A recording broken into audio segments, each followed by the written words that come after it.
Hi, my name is Stuart Chant. I'm a management consultant living in California, working with Upgrade Performance.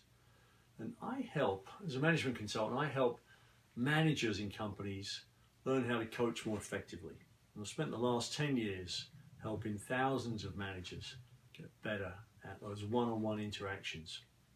The reason I'm driven to do this is about 10 years ago, my sons gave up baseball. Not because they didn't like baseball. They liked baseball good enough. They didn't like their coach.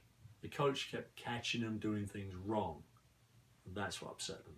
Things like, why didn't you have a glove down? Why weren't you in the ready position? Why didn't you step on the bag? Lots and lots of stuff. And of course, as a young 7 or 8 year old, their only answer to it was not go to practice and give up baseball. It turns out adults don't like it either when we catch them doing things wrong. And so what they do, instead of not showing up, is they get defensive and resistant. And that's a real problem if you're a manager, because you're going to affect retention and they're not going to perform that well. So in my speech named Improving Your Workforce Through Coaching Forward, I'm going to focus on 3 fundamental things they can do. The first thing they can do is ask questions to help people self-discover, self-coach. The second thing is to give up instructing. There's coaches who instruct and tell people what to do. They really struggle to improve people because people just don't accept our ideas. And that's tough when you have a head full of knowledge that you want to give someone. It's tough when you find out that they don't want that knowledge. And the other thing is that probably the biggest eye-opener, I hope, on the day at SEMA is spend time coaching the next interaction, not the last. That's really the message of my speech. Spend time on the next interaction, not the last.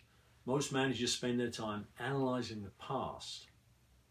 And of course, it's whatever they did, whatever transgression they did, happened in the past. There's nothing we can do to fix it, so let it go.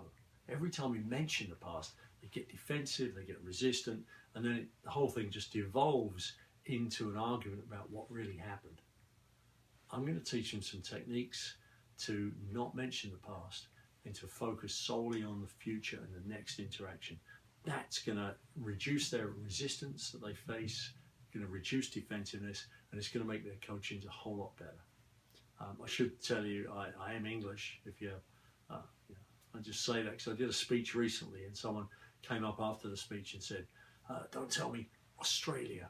And I said, no, actually, I'm English. And they said, well, I was close. Yeah, you only missed by a hemisphere. Don't feel bad.